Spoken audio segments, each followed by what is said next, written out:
ಮಧ್ಯಪ್ರಾಚ್ಯ ಯುದ್ಧದ ಪರಿಣಾಮ ತವರು ಮನೆಗೆ ಬಂದಿದ್ದ ಇರಾನ್ ದಂಪತಿ ಕೊಡಗಿನಲ್ಲೇ ಉಳಿಯುವಂತಾಗಿದೆ. 2025ರ ಡಿಸೆಂಬರ್ನಲ್ಲಿ ಕೊಡಗಿನ ಮೂರ್ನಾಡಿಗೆ ನವೀನ ಬೋಪಣ್ಣ ಮತ್ತು ನಾದರ್ ಬಂದಿದ್ರು. ಮಾರ್ಚ್ 15ರಂದು ಕೊಡಗಿನಿಂದ ಇರಾನ್ಗೆ ಹೋಗಬೇಕಾಗಿತ್ತು. ಆದರೆ ಅಷ್ಟರಲ್ಲಿ ಇರಾನ್ ಮೇಲೆ ಅಮೆರಿಕ ಇಸ್ರೇಲ್ ಯುದ್ಧ ಆರಂಭ ಆಗಿದೆ. ಎಲ್ಲ ವಿಮಾನಗಳು ಕ್ಯಾನ್ಸಲ್ ಆಗಿತ್ತು. ಶಾರ್ಜಾ ಮೂಲಕ ಇರಾನ್ಗೆ ತಲುಪಬೇಕಾಗಿದ್ದಂತಹ ದಂಪತಿ ಅತ್ತ ಹೋಗೋದಿಕ್ಕಾಗದೆ ಸಂಕಷ್ಟಕ್ಕೆ ಸಿಲುಕಿದ್ದಾರೆ. 6 ತಿಂಗಳ ವೀಸಾದ ಮೇಲೆ ಮಕ್ಕಳು ಕುಟುಂಬದವರನ್ನೆಲ್ಲ ಬಿಟ್ಟು ಭಾರತಕ್ಕೆ ಬಂದಿದ್ರು. ಇದೀಗ ವೀಸಾ ಅವಧಿ ಮುಗಿತಾ ಇರುವ ಹಿನ್ನೆಲೆ ಅತ್ತ ಹೋಗೋದಿಕ್ಕೂ ಸಾಧ್ಯವಾಗದೆ ಇತ್ತ ಇರೋದಿಕ್ಕೂ ಆಗದೆ ಪರದಾಡುವಂತಾಗಿದೆ. ಇರಾನ್ನಲ್ಲಿ ಮಕ್ಕಳಿರೋದ್ರಿಂದಾಗಿ ದಂಪತಿಗಳು ಆತಂಕದಲ್ಲಿ ದಿನದೂಡುವಂತಾಗಿದೆ. ಸದ್ಯ ಕೊಡಗಿನ ಮೂರ್ನಾಡಿನಲ್ಲಿ ತಮ್ಮ ಸೋದರಿ ಮನೆಯಲ್ಲೇ ನವೀನಾ ನಾದಿರ್ ದಂಪತಿ ಉಳಿಯುವಂತಾಗಿದೆ.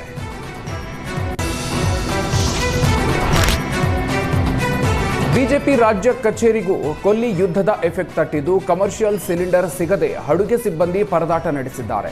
ಒಂದೆಡೆ ಕೇಂದ್ರ ಬಿಜೆಪಿ ಸರ್ಕಾರ ಗ್ಯಾಸ್ ಅಭಾವ ಇಲ್ಲ ಅಂತ ಇದೆ. ಆದರೆ ಮಲ್ಲೇಶ್ವರಂನಲ್ಲಿರೋ ಬಿಜೆಪಿ ರಾಜ್ಯ ಕಚೇರಿ ಜಗನ್ನಾಥ ಭವನದಲ್ಲಿ ಗ್ಯಾಸ್ ಸಿಗದೆ ಸಿಬ್ಬಂದಿ ಪರದಾಟವನ್ನು ನಡೆಸಿದ್ದಾರೆ. ನಿನ್ನೆಯಿಂದ ಪರ್ಯಾಯ ಒಲೆಯಲ್ಲಿ ಅಡುಗೆ ಮಾಡಬೇಕಾದಂಥ ಪರಿಸ್ಥಿತಿ ಎದುರಾಗಿದೆ. ವಿದ್ಯುತ್ ಬಯೋ ಒಲೆ ಮೂಲಕ ಅಡುಗೆ ಸಿಬ್ಬಂದಿ ಅಡುಗೆಯನ್ನು ತಯಾರಿಸ್ತಾ ಇದ್ದಾರೆ.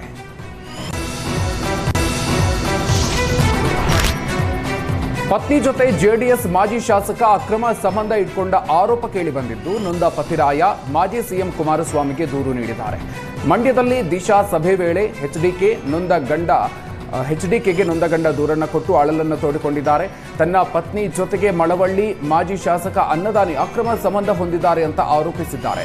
ಮಳವಳ್ಳಿಯ ಪ್ರಸನ್ನ ಎಂಬಾತ ದಾಖಲೆ ಸಮೇತ ದೂರು ನೀಡಿದ್ದು, ನನಗೆ ಡಿವೋರ್ಸ್ ಕೊಟ್ಟರೆ ಸಾಕು, ಅವರ ತಂಟೆಗೆ ಹೋಗಲ್ಲ, 30 ಲಕ್ಷ ರೂಪಾಯಿ ಕೊಟ್ಟರೆ ಡಿವೋರ್ಸ್ ಕೊಡ್ತೀನಿ ಅಂತ ನನ್ನ ಹೆಂಡತಿ ಹೇಳ್ತಾಳೆ.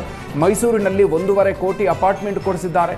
ಅಕ್ರಮ ಸಂಬಂಧ ಬಗ್ಗೆ ಅನ್ನದಾನಿಗೆ ಹೇಳಿದರೆ ಬೆದರಿಕೆ ಹಾಕ್ತಾರೆ. ಪ್ರತಿದಿನ ನನ್ನ ಪತ್ನಿ ಜೊತೆಗೆ ಗಂಟೆಗಟ್ಟಲೆ ಫೋನ್ನಲ್ಲಿ ಮಾತಾಡ್ತಾರೆ. ದೂರು ನೀಡಿದರೆ ನನ್ನ ಮೇಲೆ ಮಾನನಷ್ಟ ಮೊಕದ್ದಮೆ ಹೂಡುವ ಬೆದರಿಕೆ ಹಾಕಿದ್ದಾರೆ. ನನ್ನ ಹೆಂಡತಿ ಇನ್ನೊಬ್ಬನ ಜೊತೆ ಇದ್ರೆ ಹೇಗೆ ಸಹಿಸಿಕೊಳ್ಳೋದು, ನನಗೆ ವಿಚ್ಛೇದನ ಕೊಟ್ಟರೆ ಸಾಕು ಅಂತ ಗೋಗರೆದಿದ್ದಾರೆ. ಈತ ಕುಮಾರಸ್ವಾಮಿ ನ್ಯಾಯ ಕೊಡಿಸ್ತೀನಿ ಅಂತ ಆಶ್ವಾಸನೆ ಕೊಟ್ಟಿದ್ದಾರೆ ಅಂತ ನೊಂದ ಪತಿ ಪ್ರಸನ್ನ ಹೇಳಿದ್ದಾರೆ. ಕುಮಾರಣ್ಣ ಅವರಿಗೆ ನಾನು ಮನವಿ ಕೊಟ್ಟಿದ್ದೇನೆ ಅಂದರೆ, ಮಳವಳ್ಳಿ ಮಾಜಿ ಶಾಸಕರಾದ ಡಾಕ್ಟರ್ ಕೆ ಅನ್ನದಾನಿಯವರು ಹಾಗೂ ನಾನು ಮದುವೆ ಆದಂಥ ಹುಡುಗಿ ವಿದ್ಯಾಲಕ್ಷ್ಮಿಗೂ ಅಕ್ರಮ ಸಂಬಂಧ ಇತ್ತು ಸರ್. ಅದರ ವಿಚಾರವಾಗಿ ಕುಮಾರಣ್ಣ ಅವ್ರ ಹತ್ರ ಮನವಿ ಮಾಡಿಕೊಂಡು ನನಗಾಗಿರೋ ಕಷ್ಟದ ಬಗ್ಗೆ ಪರಿಹಾರ ಕೊಟ್ಟು ದಯವಿಟ್ಟು ನನಗೊಂದು ನ್ಯಾಯ ಕೊಡಿಸಿ ಅಂತ ಕುಮಾರಣ್ಣ ಅವ್ರನ್ನ ಕೇಳ್ಕೊಂಡೋಗಿ ಬಂದು ಮನವಿ ಕೊಟ್ಟಿದ್ದೀನಿ ಸರ್.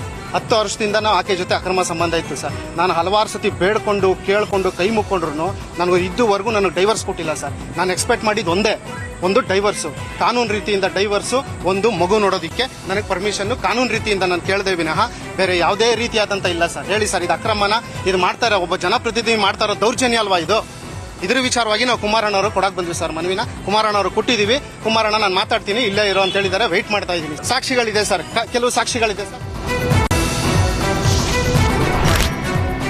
ತಣ್ಣಗಾಗಿದ್ದ ರಾಜ್ಯ ಕಾಂಗ್ರೆಸ್ ಅಧಿಕಾರ ಸಂಘರ್ಷ ಮತ್ತೊಮ್ಮೆ ಮುನ್ನೆಲೆಗೆ ಬರುವ ಸಾಧ್ಯತೆ ಇದೆ. ಬೈ ಎಲೆಕ್ಷನ್ ಬಿಸಿ ಮಧ್ಯೆ ಸಿಎಂ ಕುರ್ಚಿ ದಂಗಲ್ಗೆ ಪರಮೇಶ್ವರ್ ಟ್ವಿಸ್ಟ್ ಕೊಟ್ಟಿದ್ದಾರೆ. ಸಿದ್ದರಾಮಯ್ಯ 5 ವರ್ಷ ಸಿಎಂ ಆಗಿ ಮುಂದುವರಿತಾರೆ ಅಂತ ಪರಮೇಶ್ವರ್ ಹೇಳಿದ್ದು ಮತ್ತೊಂದು ಸುತ್ತಿನ ಕುರ್ಚಿ ಕಿತ್ತಾಟಕ್ಕೆ ಇದು ನಾಂದಿ ಹಾಡುವ ಸಾಧ್ಯತೆ ಇದೆ. 2013ರಲ್ಲಿ ಸಿದ್ದರಾಮಯ್ಯ 5 ವರ್ಷ ಸಿಎಂ ಅಂತ ಘೋಷಣೆ ಮಾಡಿಲ್ಲ. ಆದರೂ ಸಿದ್ದರಾಮಯ್ಯ 5 ವರ್ಷ ಸಿಎಂ ಆಗಿದ್ರು ತಾನೆ. ಹೈಕಮಾಂಡ್ ಪ್ರತ್ಯೇಕವಾಗಿ ಸ್ಪಷ್ಟೀಕರಣ ಕೊಡುವ ಅವಶ್ಯಕತೆ ಇಲ್ಲ. ಉಪಚುನಾವಣೆ ಫಲಿತಾಂಶ ರಾಜ್ಯ ರಾಜಕೀಯದ ದಿಕ್ಸೂಚಿ ಅಲ್ಲ.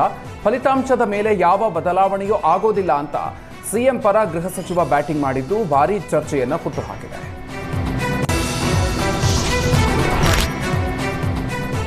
ದಾವಣಗೆರೆಯಲ್ಲಿ ಚುನಾವಣಾ ಕಣ ದಿನದಿಂದ ದಿನಕ್ಕೆ ರೋಚಕ ತಿರುವು ಪಡಿತಾ ಇದ್ದು ಬಿಜೆಪಿ ಅಭ್ಯರ್ಥಿ ಪರ ಇಂದು ಅಖಾಡಕ್ಕಿಳಿದ ವಿಜಯೇಂದ್ರ ಭರ್ಜರಿ ಮತಬೇಟೆ ಮಾಡಿದ್ರು. ದಾಸಕರಿಯಪ್ಪ ಪರ ಬೀದಿಗಳಲ್ಲಿ ವಿಜಯೇಂದ್ರ ಪ್ರಚಾರವನ್ನು ನಡೆಸಿ ಕೇಸರಿ ಪತಾಕೆ ಹಾರಿಸೋದಕ್ಕೆ ಕಸರತ್ತು ನಡೆಸಿದ್ದಾರೆ. ಇನ್ನು ಈ ವೇಳೆ ಕಾಂಗ್ರೆಸ್ ವಿರುದ್ಧ ಮುಗಿಬಿದ್ದ ವಿಜಯೇಂದ್ರ, ಕಾಂಗ್ರೆಸ್ನವರು ಈಗಾಗಲೇ ಜಿಲ್ಲೆಯಲ್ಲಿ ಭಯಭೀತರಾಗಿದ್ದಾರೆ, ಹೀಗಾಗಿ ಮುನ್ನಡೆಯಲ್ಲಿದೆ ಅಂತ ದಾವಣಗೆರೆ ಅಂತ ಜಾಹೀರಾತು ಕೊಟ್ಟಿದ್ದಾರೆ. ಆದರೆ ಫಲಿತಾಂಶ ಬಂದ ಮೇಲೆ ಕಾಂಗ್ರೆಸ್ನವರಿಗೆ ಗೊತ್ತಾಗುತ್ತೆ, ಮುಗ್ಗರಿಸಲಿದೆ ಕಾಂಗ್ರೆಸ್, ಮುನ್ನಡೆಯಲಿದೆ ಬಿಜೆಪಿ ಅಂತ. ಕಡು ಬಡ ಕುಟುಂಬದ ಶ್ರೀನಿವಾಸ್ ದಾಸಕರಿಯಪ್ಪ ಗೆಲ್ತಾರೆ ಅಂತ ವಿಶ್ವಾಸವನ್ನ ವ್ಯಕ್ತಪಡಿಸಿದ್ದಾರೆ. ಬೈ ಎಲೆಕ್ಷನ್ ಕಣದಲ್ಲಿ ಮಾತಿನ ಯುದ್ಧ ಜೋರಾಗಿದ್ದು ಹಣ ಕೊಟ್ಟು ಜನ ಸೇರಿಸಿ ಎಲ್ಲ ಕಡೆ ಭಾಷಣ ಮಾಡ್ತಿದ್ದಾರೆ ಅಂತ ಸಿದ್ದರಾಮಯ್ಯ ವಿರುದ್ಧ ಛಲವಾದಿ ರಣಾಕ್ರೋಶವನ್ನು ವ್ಯಕ್ತಪಡಿಸಿದ್ದಾರೆ. ಜಮೀರ್ ಕಾಲ್ ಹಿಡಿದು ದಾವಣಗೆರೆಗೆ ಕರೆದು ತಂದಿದ್ದಾರೆ. ಸಚಿವ ಮಲ್ಲಿಕಾರ್ಜುನ್ ಯಾವ ಮಟ್ಟಕ್ಕೆ ಬಂದಿದ್ದಾರೆ ಅಂದ್ರೆ ವೋಟ್ಗಾಗಿ ಕಬಾಬ್ ತಿನ್ನಿಸೋದು ಯಾರಿಗಾದ್ರೂ ನೋಡಿದ್ದೀರಾ ಅಂತ ಲೇವಡಿ ಮಾಡಿದ್ದಾರೆ.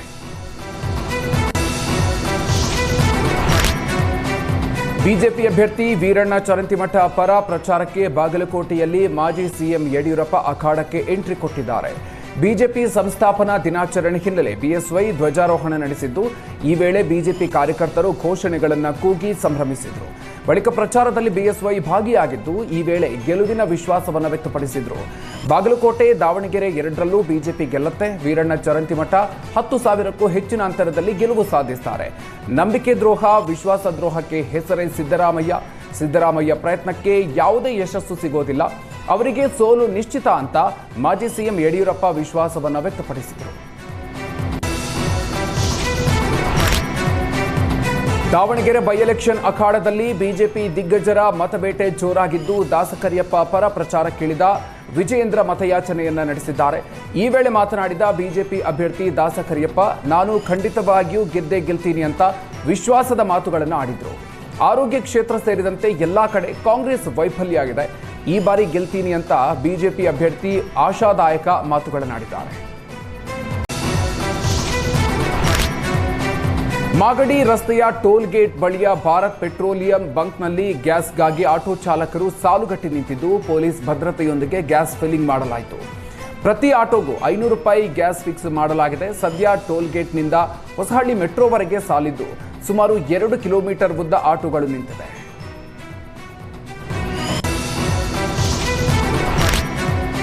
ಮಧ್ಯಪ್ರಾಚ್ಯ ಸಂಘರ್ಷದ ಹಿನ್ನೆಲೆ ತಲೆದೋರಿರುವ ಗ್ಯಾಸ್ ಬಿಕ್ಕಟ್ಟು ಜನಸಾಮಾನ್ಯರ ಬದುಕಿಗೆ ಕೊಳ್ಳಿಟ್ಟಿದೆ.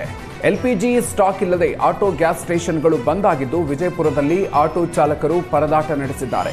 ವಿಜಯಪುರದಲ್ಲಿರೋ 4 ಬಂಕ್ಗಳ ಪೈಕಿ 3ರಲ್ಲಿ ನೋ ಸ್ಟಾಕ್ ಬೋರ್ಡ್ ಹಾಕಲಾಗಿದೆ. ಎಲ್ಪಿಜಿ ಗ್ಯಾಸ್ ಇಲ್ಲದೆ ರಸ್ತೆ ಬದಿಯಲ್ಲೇ ಆಟೋಗಳು ನಿಂತಿದ್ದು, ಚಾಲಕರು ಕಣ್ಣೀರು ಹಾಕ್ತಾ ಇದ್ದಾರೆ. ಆಟೋ ಓಡಿಸದೆ ಸಾಲದ ಇಎಂ ಕಟ್ಟೋದಕ್ಕೆ ಸಾಧ್ಯವಾಗ್ತಾ ಇಲ್ಲ ಅಂತ ಅಲವತ್ತುಕೊಂಡಿದ್ದಾರೆ. ಪೆಟ್ರೋಲ್ ಹಾಕಿಸಿ ಆಟೋ ಓಡಿಸ್ತೀವಿ ಅಂತ ಹೋದ್ರೆ ಮೈಲೇಜ್ ಇಲ್ಲ. ಒಂದು ವೇಳೆ ದರ ಹೆಚ್ಚಳ ಮಾಡಿದ್ರೆ ಪ್ರಯಾಣಿಕರು ಆಟೋ ಹತ್ತೋದಿಲ್ಲ. ಮನೆ ನಡೆಸೋದಕ್ಕೂ ಕೂಡ ಕಷ್ಟ ಆಗ್ತಿದೆ ಅಂತ ಆಟೋ ಚಾಲಕರು ಅಳಲು ತೋಡ್ಕೊಂಡಿದ್ದಾರೆ.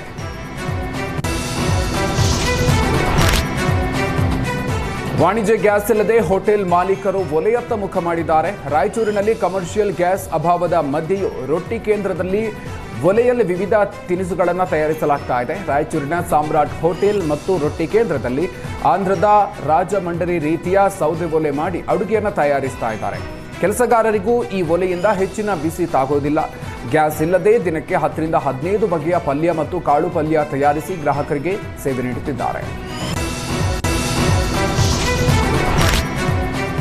ಬಳ್ಳಾರಿಯಲ್ಲೂ ಆಟೋ ಎಲ್ಪಿಜಿ ಬಿಕ್ಕಟ್ಟು ತೀವ್ರಗೊಂಡಿದ್ದು, ಬಳ್ಳಾರಿಯಲ್ಲಿರೋ 6 ಎಲ್ಪಿಜಿ ಸೆಂಟರ್ಗಳಲ್ಲಿ ಸ್ಟಾಕ್ ಇಲ್ಲ ಅಂತ ಬೋರ್ಡ್ ಹಾಕಲಾಗಿದೆ. ಈ ಮಧ್ಯೆ ಚಾಲಕರಿಗೆ ದಿನದಿಂದ ದಿನಕ್ಕೆ ದರ ಏರಿಕೆ ಶಾಕ್ ತಗ್ತಾ ಇದೆ.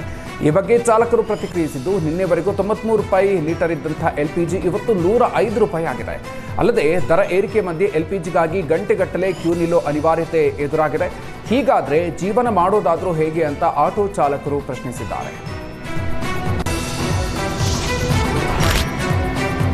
ಮಧ್ಯಪ್ರಾಚ್ಯದ ಯುದ್ಧ ದಾಹಕ್ಕೆ ವಾಣಿಜ್ಯ ಸಿಲಿಂಡರ್ ಸಿಗದೆ ಹೋಟೆಲ್ಗಳಿಗೆ ಲಕ್ಷ ನಷ್ಟ ಆಗಿದೆ. ಕೊಡಗಿನಲ್ಲಿ ತಿಂಗಳಲ್ಲೇ ಲಕ್ಷಾಂತರ ರೂಪಾಯಿ ಆದಾಯ ಕಳ್ಕೊಂಡ ಮಾಲೀಕರು ಕಂಗಾಲಾಗಿದ್ದಾರೆ.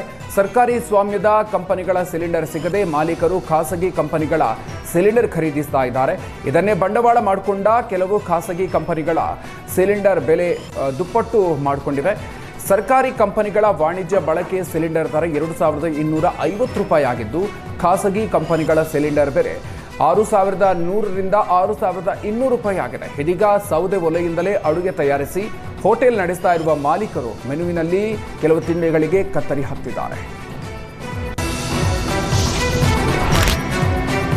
ಸಿಲಿಕಾನ್ ಸಿಟಿಯಲ್ಲಿ ಗ್ಯಾಸ್ ಎಮರ್ಜೆನ್ಸಿ ಮುಂದುವರೆದಿದ್ದು, ನಿತ್ಯದ ದುಡಿಮೆ ನಂಬಿದ್ದಂಥ ಆಟೋ ಚಾಲಕರ ಬದುಕು ಹಳಿತಪ್ತಾ ಇದೆ. ಸರ್ಕಾರದ ವಿರುದ್ಧ ಆಟೋ ಚಾಲಕರ ಸಂಘ ಆಕ್ರೋಶವನ್ನು ವ್ಯಕ್ತಪಡಿಸಿದ್ದು, ಆಟೋ ಚಾಲಕರ ಸಮಸ್ಯೆ ಬಗೆಹರಿಸುವಂತೆ ಮನವಿಯನ್ನು ಮಾಡಿಕೊಂಡಿದ್ದಾರೆ. ಆಟೋ ಚಾಲಕರಿಗೆ ತಲಾ 20,000 ಪರಿಹಾರ ನೀಡುವಂತೆ ಆದರ್ಶ ಆಟೋ ಚಾಲಕರ ಸಂಘದ ಅಧ್ಯಕ್ಷ ಮಂಜುನಾಥ್ ಒತ್ತಾಯಿಸಿದ್ದಾರೆ. ಜೊತೆಗೆ ಫೈನಾನ್ಸ್, ಸ್ಕೂಲ್ ಫೀಸ್ ಕಟ್ಟೋದಕ್ಕೆ ಕಾಲಾವಕಾಶ ನೀಡುವಂತೆ ಮನವಿಯನ್ನು ಮಾಡಿದ್ದಾರೆ. ದಿನದಿಂದ ದಿನಕ್ಕೆ ಗ್ಯಾಸ್ ಸಮಸ್ಯೆ ಬಿಗಡಾಯಿಸ್ತಾ ಇದ್ದು ನೋ ಸ್ಟಾಕ್ಗೆ ಬೇಸತ್ತು ಬಂಕ್ ಬಳಿಯೇ ಆಟೋ ನಿಲ್ಲಿಸಿ ಚಾಲಕರು ಹೋಗಿದ್ದಾರೆ. ಈ ಹಿನ್ನೆಲೆ ಕನಕಪುರದಿಂದ ಗ್ಯಾಸ್ ರೀಫಿಲ್ಲಿಂಗ್ಗೆ ಬಂದಿದ್ದ ಆಟೋಗಳು ಕಿಲೋಮೀಟರ್ ಗಟ್ಟಲೆ ಕ್ಯೂ ನಿಲ್ಲೋ ತರ ಆಗಿದೆ. ಜೊತೆಗೆ ಮತ್ತೊಂದಷ್ಟು ಜನ ಆಟೋ ಚಾಲಕರು ಬಂಕ್ ಬಳಿ ಬಂದು ವಾಪಸ್ ಹೋಗ್ತಿದ್ದಾರೆ. ಗ್ಯಾಸ್ ಸಮಸ್ಯೆ ಬಗೆಹರಿಸದ ಸರ್ಕಾರದ ವಿರುದ್ಧ ಆಟೋ ಚಾಲಕರು ಹಿಡಿ ಶಾಪ ಹಾಕ್ತಿದ್ದಾರೆ. ಗ್ಯಾಸ್ ಸಿಗದೆ ಆಟೋ ಚಾಲಕರು ಒದ್ದಾಟ ನಡೆಸ್ತಾ ಇದ್ರೆ ಇತ್ತ ಸಂಕಷ್ಟದ ಸಮಯದಲ್ಲೂ ರಾಜಕೀಯ ಜೋರಾಗಿದೆ. ಚಾಲಕರ ಸಮಸ್ಯೆ ಬಗ್ಗೆ ಪ್ರಶ್ನಿಸಿದ್ರೆ ಸಚಿವರು ಕೇಂದ್ರದತ್ತ ಬೊಟ್ಟು ಮಾಡಿದ್ದಾರೆ. ಆಟೋ ಚಾಲಕರಿಗೆ ಕೇಂದ್ರ ಸರ್ಕಾರವೇ ಪರಿಹಾರ ಕೊಡಬೇಕು ಅಂತ ಸಾರಿಗೆ ಸಚಿವ ರಾಮಲಿಂಗಾರೆಡ್ಡಿ ಹೇಳಿದ್ದಾರೆ. ಗ್ಯಾಸ್ ಪೆಟ್ರೋಲ್ ಪೂರೈಕೆಗೆ ಎಲ್ಲದಕ್ಕೂ ಕೇಂದ್ರ ಸರ್ಕಾರ ಹೊಣೆ. ಎಷ್ಟು ಕೊಡಬೇಕು ಅನ್ನೋದು ಕೇಂದ್ರ ನಿರ್ಧಾರ ಮಾಡುತ್ತೆ. ಬೇಕಾದಷ್ಟು ಗ್ಯಾಸ್ ಪೂರೈಕೆ ಆಗ್ತಾ ಇಲ್ಲ, ಬಂಕ್ಗಳು ಬಂದ್ ಆಗಿದೆ ಅಂತ ಪ್ರತಿಕ್ರಿಯೆ ನೀಡಿದ್ದಾರೆ. ಅಲ್ಲದೆ ಗ್ಯಾಸ್ ಪೆಟ್ರೋಲ್ ಡೀಸೆಲ್ ಪೂರೈಕೆಗೆ ಕೇಂದ್ರಕ್ಕೆ ಸಿಎಂ ಪತ್ರ ಬರೆದಿದ್ದಾರೆ. ಆಹಾರ ಸಚಿವರು ಕೂಡ ಕೇಂದ್ರದ ಜೊತೆಗೆ ಸಂಪರ್ಕದಲ್ಲಿ ಇದ್ದಾರೆ ಅಂತ ಹೇಳಿದ್ದಾರೆ. ಮಧ್ಯಪ್ರಾಚ್ಯ ಯುದ್ಧ ಜನಸಾಮಾನ್ಯರ ಬದುಕಿಗೆ ಬರೆ ಎಳೆದಿದ್ದು, ಇತ್ತ ಗ್ಯಾಸ್ ಅಭಾವದಿಂದ ಬಂಕ್ಗಳು ಬಂದಾಗಿ ನೌಕರರು ಊರಿನ ದಾರಿ ಹಿಡಿದಿದ್ದಾರೆ. ಮಾರ್ಚ್ 30ರಂದು ಬೆಂಗಳೂರಿನ ಜೆಸಿ ರಸ್ತೆಯಲ್ಲಿರುವ ಟೋಟಲ್ ಎನರ್ಜೀಸ್ ಬಂಕ್ ಬಂದ್ ಆಗಿದ್ದು, ಕಳೆದ ಒಂದು ವಾರದಿಂದ ಬಂಕ್ನ 10ಕ್ಕೂ ಹೆಚ್ಚು ಸಿಬ್ಬಂದಿಗೆ ರಜೆ ನೀಡಿ ಮಾಲೀಕರು ಕಳಿಸಿದ್ದಾರೆ. ಗ್ಯಾಸ್ ಅಭಾವ ಎಫೆಕ್ಟ್ ತಮ್ಮ ಊರುಗಳಿಗೆ ಸಿಬ್ಬಂದಿ ಹೊರಟಿದ್ದು ಜೀವನ ನಿರ್ವಹಣೆಗೆ ದೊಡ್ಡ ಸವಾಲಾಗಿದೆ.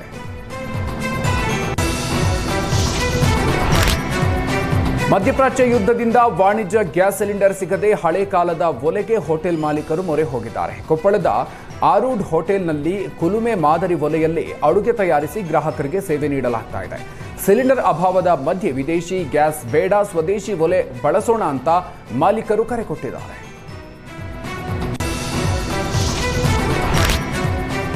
ಕಾಂಗ್ರೆಸ್ ವಿರುದ್ಧ ಕೇಂದ್ರ ಸಚಿವ ಪ್ರಹ್ಲಾದ್ ಜೋಶಿ ಕಿಡಿಕಾರಿದ್ದಾರೆ. ರಾಹುಲ್ ಗಾಂಧಿ, ಸಿದ್ದರಾಮಯ್ಯ ಇನ್ನೆರಡು ದಿನಗಳಲ್ಲಿ ಪೆಟ್ರೋಲ್ ಸಿಗಲ್ಲ ಅಂತ ಹೇಳಿದ್ರು. ಪೆಟ್ರೋಲ್ ನಿಮಗೆ ಸಿಕ್ಕಿಲ್ಲ ಅಂದ್ರೆ ನಮಗೆ ಹೇಳಿ, 70% ಸ್ಟಾಕ್ ನಮ್ಮಲ್ಲಿದೆ, ನಿರಂತರವಾಗಿ ಸಪ್ಲೈ ಆಗುತ್ತೆ ಅಂತ ಹೇಳಿದ್ದಾರೆ.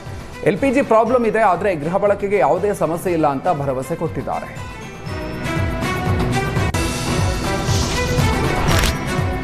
ಇನ್ಸ್ಟಾಗ್ರಾಂನಲ್ಲಿ ಪರಿಚಯವಾದ ಯುವತಿಯ ಜೊತೆಗೆ ಸಲುಗೆ ಬೆಳೆಸಿ ಮದುವೆಯಾಗುವುದಾಗಿ ನಂಬಿಸಿ ಯುವಕ ವಂಚಿಸಿದ್ದಾನೆ. ಬೆಳಗಾವಿಯ ಮಾಧವ ಕಾಲೋನಿಯಲ್ಲಿ ಈ ಘಟನೆಯಾಗಿದೆ.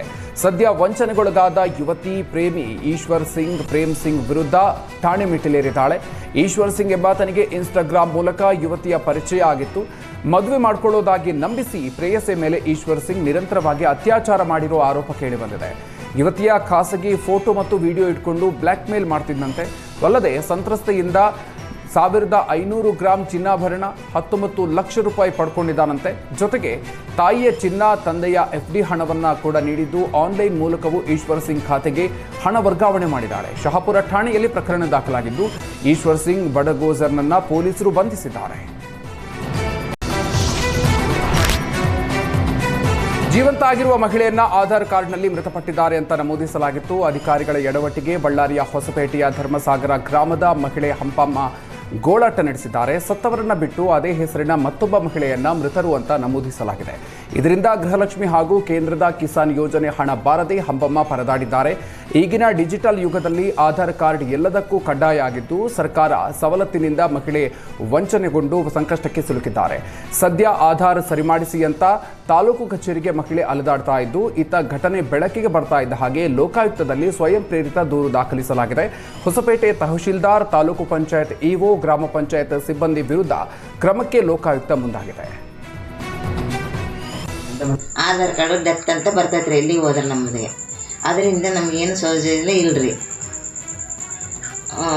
ಅದೇನು ನೆಬ್ಬಟ್ಟು ಹಾಕಕ್ಕಂತ ಹೋಗಿದ್ರೆ ಅಲ್ಲಿ ಡೆತ್ ಅಂತ ಬಂದೈತಿ. ಕೃಷಿ ಇಲಾಖೆ ಹೋಗಿದ್ರಿ, ಗುರುಲಕ್ಷ ಅಮೌಂಟಿಗೆ ಹೋಗಿವ್ರಿ. ಎಲ್ಲಿ ಹೋದ್ರೆ ನನಗೇನು ಹೆಲ್ಪ್ ಆಗಿಲ್ಲ. ಆಧಾರ್ ಕಾರ್ಡ್ ಬರೀ ಡೆತ್ ಅಂತ ತೋರಿಸ್ತೈತಿ. ಎಲ್ಲಿ ಅಂತ ನಮಗೇನಂತ ಸರಿಪಡಿಸಿ ಕೊಡ್ರಿ. ಇಲ್ಲಿಂದ ನನಗೇನು ಸೌಜನ್ಯ ಇಲ್ರಿ. ಜನತಾ ಮನೆ ಇಲ್ರಿ, ಯಾವುದೂ ಇಲ್ರಿ. ನನಗೆ ಮೊದಲಿಂದ ತಿಳ್ಕೊಂತೀವಿ, ಆರಾಮಿಲ್ಲದ್ರೆ ನೋಡಂತ ಇಲ್ಲಿ 2 ವರ್ಷ ಆಯ್ತು ರೀ. ಅದಕ್ಕೆ ಸರ್ ಇವಾಗ ನಮಗೆ ಭಾಳ ಕಷ್ಟ ಆಯ್ತು ರೀ. ಪೊಲೀಸ್ ಇಲಾಖೆಗೆ ಸೇರಿದ ಕೋಟ್ಯಂತರ ರೂಪಾಯಿ ಮೌಲ್ಯದ ಆಸ್ತಿ ಕಬಳಿಸಲು ಯತ್ನಿಸಿದ 3ರನ್ನ ಬೆಂಗಳೂರಿನ ಮಲ್ಲೇಶ್ವರಂ ಠಾಣೆ ಪೊಲೀಸರು ಬಂಧಿಸಿದ್ದಾರೆ. ಶಿವಮೊಗ್ಗದ ಶ್ರೀನಾಥ್ ನಗರಗದ್ದೆ, ಮೈಸೂರಿನ MR ಮಹಾಲಕ್ಷ್ಮಿ ಹಾಗೂ ತುಮಕೂರಿನ ಕೃಷ್ಣಮೂರ್ತಿ ಬಂಧಿತರು. ಹಳೆ ಮಲ್ಲೇಶ್ವರಂ ಪೊಲೀಸ್ ಠಾಣೆ ಹಾಗೂ ಪೊಲೀಸ್ ವಸತಿ ಗೃಹಗಳಿರುವ ಈ ಜಾಗಕ್ಕೆ 100 ವರ್ಷಕ್ಕೂ ಹೆಚ್ಚು ಇತಿಹಾಸ ಇದೆ. 1913ರ ಮಾಪನ ನಕ್ಷೆಯಲ್ಲೇ ಈ ಪ್ರದೇಶವನ್ನ ಪೊಲೀಸ್ ವಸತಿ ಗೃಹ ಅಂತ ಗುರುತಿಸಲಾಗಿದೆ.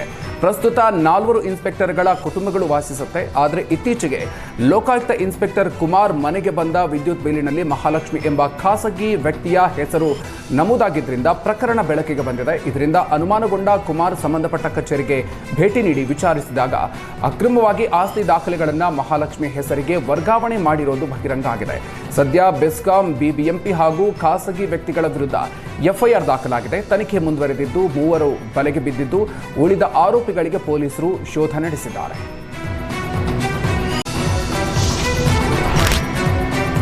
ರಾಜ್ಯದಲ್ಲಿ ಎಸ್ಎಸ್ಎಲ್ಸಿ ತೃತೀಯ ಭಾಷೆಗೆ ಗ್ರೇಡಿಂಗ್ ನಿರ್ಧಾರದ ಬಗ್ಗೆ ಪರಿಶೀಲಿಸುವಂತೆ ಸರ್ಕಾರದ ಮುಖ್ಯ ಕಾರ್ಯದರ್ಶಿಗೆ ರಾಜ್ಯಪಾಲರು ಪತ್ರವನ್ನು ಬರೆದಿದ್ರು.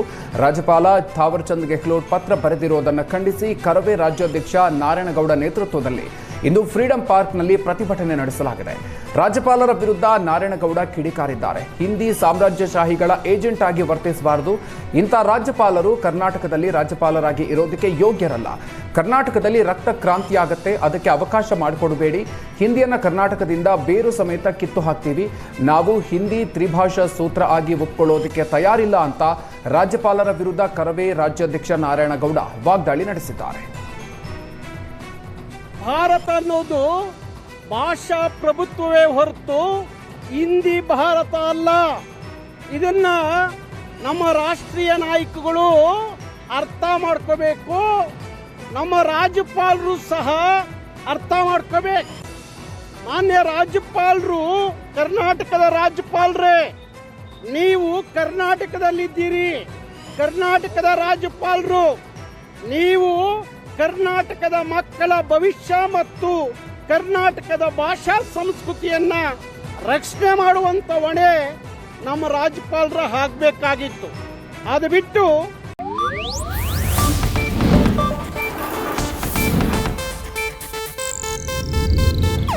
ಇದು ಏಷ್ಯಾನೆಟ್ ನ್ಯೂಸ್ ನೆಟ್ವರ್ಕ್ ಪ್ರಸ್ತುತಿ.